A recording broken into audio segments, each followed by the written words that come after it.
Thank you for the opportunity to spend some time discussing blood clotting complications and the impact of gender. It really is a privilege to be here. I'm going to start with a quote from Dr. William Osler. He's actually one of the first physicians to describe polycythemia vera, and he wrote that the practice of medicine is an art, not a trade, a calling, not a business, a calling in which your heart will be exercised equally with your head. And I think all of us who are invited here to speak can say that that's absolutely true. This really is a wonderful privilege. We're busy, we're stressed, but an event like this is truly a privilege to be a part of, and it's a privilege to be part of your care, so thank you. So I'm going to start with a patient, and this is a patient I saw perhaps 8 years ago, but she's made a strong impact, and I think her presentation is really central to what I'm going to talk about and focus on. So at the time, she was 27, and she had just had her gallbladder removed, but after that surgery, she had persistent pain, and she was retaining fluid in the abdomen. She was a current smoker, or she was a smoker at that time. She was taking oral contraceptives, and she had also recently delivered her first child. So those are all risk factors for clotting. So we were anticipating a clotting complication. And this was confirmed. She had imaging studies at her hospital and then confirmed at our hospital that there was a clot in one of the large veins that drains the liver. She had normal blood counts, normal white cells, normal red cells, and normal platelets. But with clotting in this location, we know we should be looking for certain things like JAK2, and she was positive. She had a bone marrow, and not surprisingly, with normal blood counts, this bone marrow was pretty unremarkable. But still, she's diagnosed with a myeloproliferative neoplasm. So this is going to introduce this topic of blood clotting complications. This is one of the shared features of the myeloproliferative neoplasms. Patients with ET, PV, and myelofibrosis can all experience this, so we're going to focus on it. And we're going to talk a little bit about epidemiology and risk, presentation in terms of what a patient might experience and what they should alert us of, some risk factors, and then how we'd focus on a treatment plan. So when we think about MPN thrombosis or MPN clotting, we have to think about the different types that can occur. So there can be a clotting affecting the arteries, and we're going to describe those events and those symptoms. There can be clotting affecting the veins, and then there can be clotting affecting the smallest parts of the circulation. We call those microvascular events. We know that these events are prevalent, especially around the time of an initial presentation, right around the earliest point in the diagnosis, but we also know that this risk persists even after a patient is officially diagnosed and well managed. We know clearly the occurrence impacts prognosis, and we know that clotting really is central to developing a treatment plan, especially for patients with ET and polycythemia vera. So what is the risk? We've long known that the risk is increased, but this is a paper from this year that tells us, or actually helps us quantify that risk. So this is a large study conducted in Sweden. Just under 9,500 patients with MPNs were included. And their course, or their outcomes, were compared with 35,000 matched controls. So those are peers of a similar age and gender, but these peers don't have a myeloproliferative neoplasm. So you can see the breakdown. A large study with about 3,000 PV patients, 3,400 ET patients, almost 1,500 MF patients, and about 1,500 had what we call MPN unclassified. That means that they have a feature of a myeloproliferative neoplasm, but they don't necessarily fit into the category of ET, PV, or myelofibrosis. So my patient that I presented would fall into this category. She has a JAK2 mutation, but she doesn't have anything else to tell us which specific myeloproliferative neoplasm she has. So the outcome of this study was to look at the rate of arterial clotting and the rate of venous clotting at different points in time, early, 3 months, a little later, 1 year, and then about 5 years after the diagnosis. And so what these investigators noted was that overall, arterial clotting was more common than venous clotting. And when we look at the risk, it's significantly higher compared to the general population. If we're thinking about arterial clotting, the risk is threefold early, about twofold a little later, and about 1.5-fold still 5 years from the diagnosis.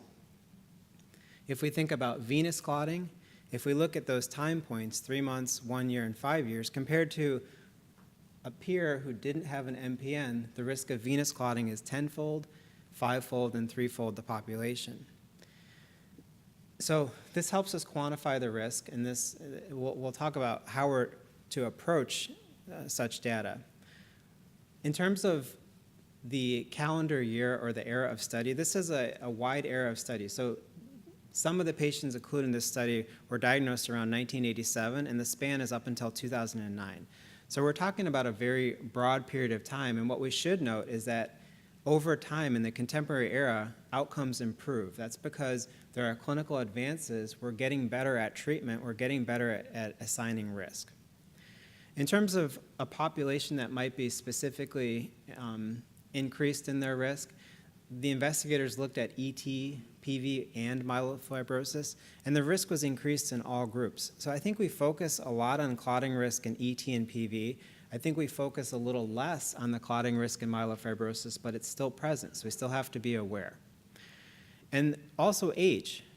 These investigators looked at the impact of age, and clotting was not just a manifestation of the aging process. There were younger patients who had clotting experiences too. So we really have to think about the impact of age.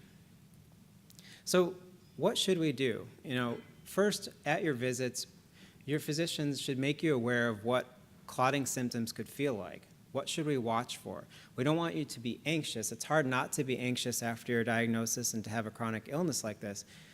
But we want you to be aware of if certain symptoms present themselves, you have to let us know. So we can first focus on the microvascular or the smallest vessels that can get occluded. These definitely can impact quality of life.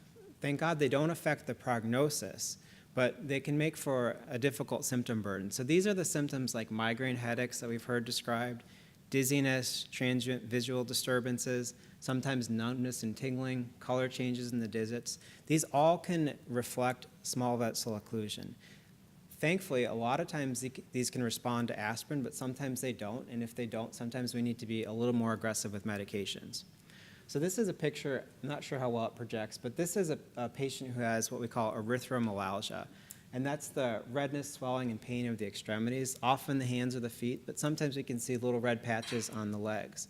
So this is one of the more rare of the small vessel occurrences, but it's also one of the more dramatic. And so some patients will have presented with their disease after having these symptoms. The large vessel clotting are not only quite possibly going to affect quality of life, but they can also change prognosis. If a patient has a clotting event, we treat them differently. If they've had a clotting event, it means that they're at higher risk for having another. So we want to make patients aware of clotting events in arteries and in veins. And in red, stroke, and heart attack, we want you to be aware of such symptoms: transient or prolonged weakness, numbness, difficulty with speech or vision, drooping of the face. That's a neurologic symptom that should not rest. That's something you present right away to the ER with. A heart attack, chest pain that sometimes can radiate to the neck or down the arm, sometimes accompanied with sweating, nausea, or shortness of breath. Again, not a symptom you want to rest on. Blood clotting events in the veins, these are shown in blue. And we think of deep vein thrombosis or pulmonary embolism. Typically, a deep vein thrombosis occurs in the leg, although rarely it can occur in the arm, much more common in the leg. Much more common in one leg rather than both legs. And patients might feel pain, discomfort. Sometimes it feels like a Charlie horse that just won't go away. Sometimes accompanied with swelling or redness.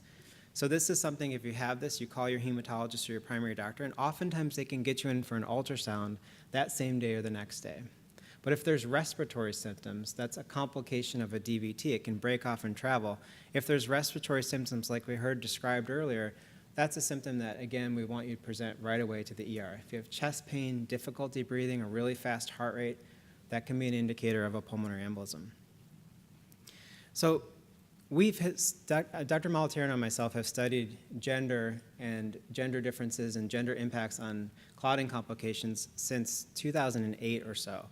And why did we look at the impact of gender? Well, one of the really important questions in this field is, why do patients share a similar genetic lesion but could have a very different disease or a very different outcome? So for example, why does JAK2 lead to either ET, PV or myelofibrosis. And so there's been a lot of speculation about the impact of the unique individual, the unique patient, and how patient characteristics can impact the clinical phenotype. And so we've looked at gender, and you heard from Allison's presentation earlier about the gender differences in disease presentation and outcome. So we asked the question about how might gender impact one of the most important complications of myeloproliferative neoplasms, clotting. So this is one of our first studies. This is in 2011. And the idea was to look at associations between gender, a blood clotting complication, its rate, and the type.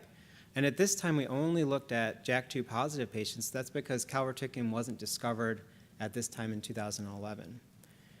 We had 164 women and 106 men in our study. Our women were more likely to have ET or PV. Our women were younger when they were diagnosed compared to men. We looked at cardiovascular risk. Our women had similar rates of high blood pressure and diabetes, but they were less likely to smoke. They were less likely to have an abnormal cholesterol profile.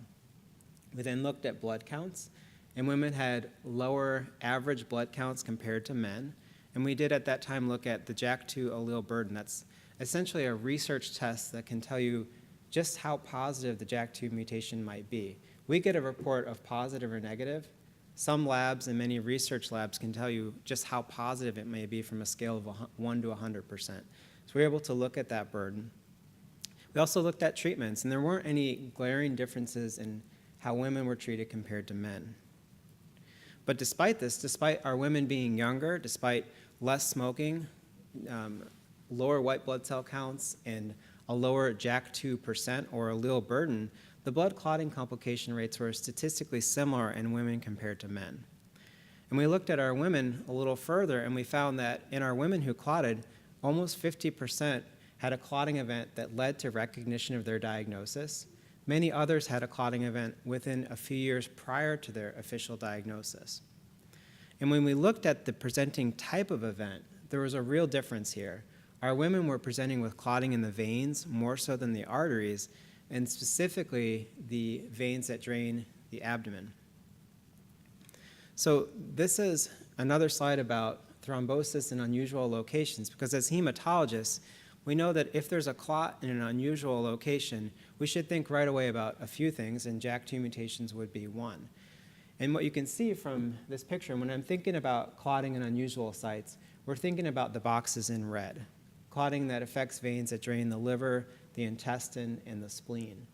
And what we know is that if a patient has a clot in this area, there's probably a 30 to 40% chance that they have a myeloproliferative disease. And what's also telling is that even if the counts are totally normal, there's still a 15 to 17% chance with a totally normal CBC that they'll have a JAK2 mutation in myeloproliferative neoplasm. So that's just like my patient that I presented to you.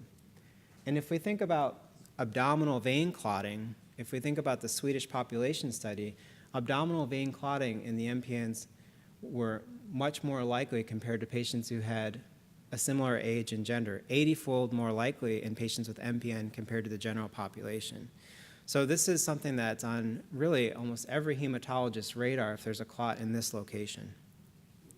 So we studied this even further a few years later. And here we collaborated with other investigators in the Chicago area and then with Dr. Moliterno at Johns Hopkins. We looked further at younger patients with PV. And by younger, these were patients who were diagnosed at 45 years or before, and we compared their outcomes to patients who were diagnosed at a more typical age, around their 60s. So we looked at the clotting rates, and what we found was that if you look at clotting overall, if you're lumping together arterial clotting and venous clotting, the rates were actually similar in younger patients compared to older patients. But if you look at the type of event, and that's column 2, AVT or abdominal vein thrombosis or abdominal vein clotting, here's where there's a very clear difference. You can see that this is much more common in red in the younger patients. And we had 16 patients who had this type of occurrence, and 14 of them were women. So we can see this theme emerging when we're looking at gender difference in clotting. There's a likelihood that younger women could be at risk for clotting involving the abdominal veins. So what about other series? What about other investigators? And there's a theme that they've identified as well. Their observations have supported ours. So we can look at Dr. Teferi's large series published in 2013. He looked at 1,545 patients with PV, and he noted a few gender differences, including the fact that women seem to be more predisposed to venous clotting compared to arterial clotting compared to men. He recently published his group a series of younger MPN patients. There were 361 patients studied. He found that younger patients had this predilection towards venous blood clotting compared to arterial blood clotting. This study didn't look at the difference in gender. MD Anderson has also published recently a series of younger patients with MPN, and when they looked at some of the major venous blood clotting events, 6 of 7 occurred in women. And there was a large Italian study, 540 or 538 JAK2 positive patients, the same theme, venous rather than venous more likely than arterial, and of the venous events involving the abdominal veins and more commonly observed in women. So this is really the gender difference in blood clotting complications that we've uncovered through our work and looking at other investigators' works over almost the last decade. So the question is why? That's really the question that unfortunately is not answered. And a lot of people jump right away to hormonal issues, pregnancy, oral contraceptives. I'm really not sure that that explains enough of this. Many investigators have looked, and there are many women who didn't have such risk factors that still developed clotting. So I don't think that's the explanation. Is there an additional genetic predisposition? And there is some work to suggest that this is a possibility.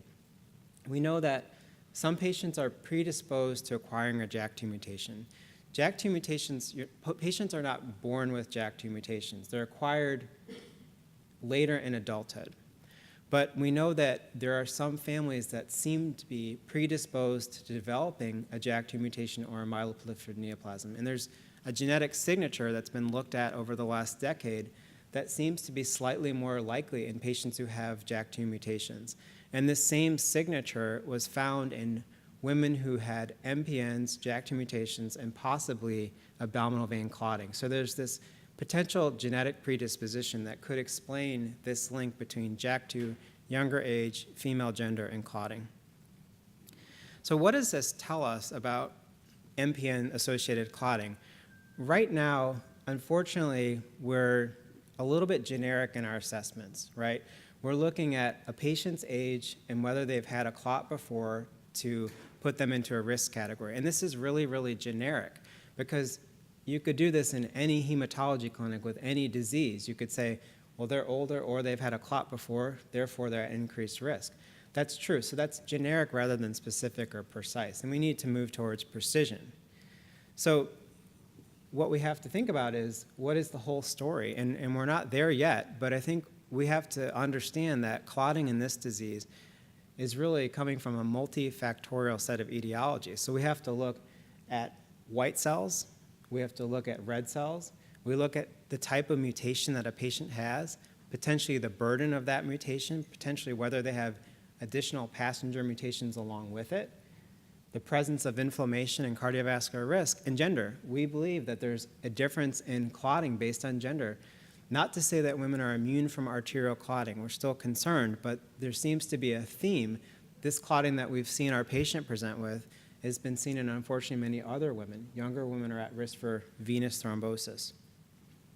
So what are we doing currently? Are we getting there yet? Not quite, but when we assess thrombosis risk in ET, we are looking at mutations. So at least we're getting a little bit more precise. We can put patients into one of 4 categories based on their age and whether they've had a clot, but also based on the type of mutation they have. So in ET, there's 4 groups, and the highest risk group might be that patient who's had a blood clot or are older than 60 and have a JAK2 mutation. So this is the group that we're going to be the most aggressive with in terms of treatment, okay? The other 3 groups, I think there's, we have to take the individual context when we're deciding upon their treatments. So just know that with ET, we're getting a little bit more precise. We're not only looking at age and clotting history. PV, unfortunately, I think we're still stuck a bit. We're still two-tiered. Age and thrombosis risk are the indicators of whether a patient is lower risk or higher risk. And in myelofibrosis, question marks. I'm not sure that we're really assessing patients based on their vascular risk. But we know from a lot of studies over the years that patients with myelofibrosis are not immune to clotting, and certainly there is a risk for clotting in these patients. So how do we treat? And this can be difficult. You may find that your hematologist is stumped, and that's not unexpected. A lot of us are stumped in this area about the best approaches. So thankfully, we have at least some consensus. This is a consensus statement from the German-Austrian group, and we have guidelines from the NCCN that can help outline a potential plan, looking at initial treatments and then deciding who might be a candidate for extended blood thinners. And typically, if we're thinking about venous clotting, patients who might be a candidate for extended duration of anticoagulation might be those, like my patient, who had clotting in a difficult location or a challenging location, a patient who has had recurrent events, or a patient who's had a very, very threatening first event. Those are patients who are going to want to stay on anticoagulation longer than shorter. But is this a homogeneous set of recommendations? The answer is absolutely not. There's consensus, but there's a wide variation in practice. And this is in the box below. There's a survey presented to 73 hematologists. 60% of them identified themselves as primarily being experts in the management of myeloproliferative neoplasms. So they were given 5 different scenarios, and they were polled about how they would use drugs like aspirin and anticoagulation, when to stop, who to consider long-term therapy. And the answers were all across the board, and this is even in MPN experts. So it's a difficult area. It's an area where we're starting to have a little bit of consensus, but we see wide variations in practice because we just don't have the largest, most definitive studies to tell us how we should act here. So my important points, I'm going to summarize. I think you're all pretty aware that vascular risk has a real strong impact on the MPN course. We're hoping to get more precise and personalized in our risk assessments. I think we are getting there for sure in myelofibrosis when we're looking at long-term outcomes. We have a very comprehensive risk assessment, but we're not yet there in clotting. We have to move away from this 2-tiered system where we're only looking at age and clotting history, and we have to incorporate a number of other variables, including gender. Here we've reviewed the impact of gender on younger age and venous clotting. So what do we do with this information? First of all, important to be aware of signs and symptoms of arterial clotting. Second, to discuss with your hematologist your ideal treatment approach. Do you need aspirin? Aspirin is not necessarily universally given in ET. I think it is in PV, but I think there's a context and the symptoms and mutational profile have to be looked at as well as the platelet count in ET. So aspirin use not necessarily universal. There's some patient groups that could have more risk than benefit with aspirin. So discuss with your hematologist whether it's right for you. Make sure that you don't forget about your cardiovascular health. This often will take the driver's seat when you're first diagnosed, and it's going to be the focus. But make sure that you don't lose focus of other things. These are vascular diseases, and there's an interplay with other vascular issues. So working with your primary doctor on blood pressure, your cholesterol, if you're smoking, working as hard as you can to quit, monitoring your blood glucose, healthy diet, moderate exercise. These are all important things to keep your vascular health up to date. And then discuss blood count goals with your hematologist. Sometimes we have specific goals. I think that's absolutely true for polycythemia vera. I think we all know where the hematocrit should be. But for the other diseases, perhaps the goals should be a little bit more individualized. There's not one set platelet goal for every single patient. That really has to be individualized based on your story. So set a goal with your physician, with your hematologist, and then learn how to monitor your CBC. Learn how to look at what they're looking at as well, okay? And again, we've talked about aspirin, but also asking your hematologist when you need to do something more than aspirin. And it could certainly be based on vascular risk. It could be based on your symptom burden. So let's follow our patient. She's now 34. She's doing well, but it was a complicated course early on for a 27-year-old who just had a baby. She had to have a procedure to drain fluid from the abdominal cavity, and then she had to have a shunt to decrease the pressure. She went on warfarin, a blood thinner. Then the shunt occluded, so she had to go on aspirin. And about 4 years later, she started with what we call MPN unclassified. We knew she had a JAK2 mutation, but her counts weren't abnormal. About 4 years later, her high red blood cell count starts to emerge, and she's ultimately diagnosed with polycythemia. So now, in addition, she's managed with phlebotomy and hydroxyurea. So first of all, thank you very much for having me. Thank you very much for listening. I'll finish with another quote from William Osler. It's much more important to know what sort of patient has a disease than what sort of disease a patient has. This is the theme about precision and knowing the individual makeup and what you bring to us. So thank you so much for this privilege. I also want to apologize. Usually I love being at these symposiums. Today I'm running back and forth because we're interviewing our fellow candidates, so I'm doing a couple of things at once. So I'm really hoping to be back here for the patient breakout section so I can talk to you in a smaller group and answer questions. So thank you for understanding that part, and thank you for inviting me.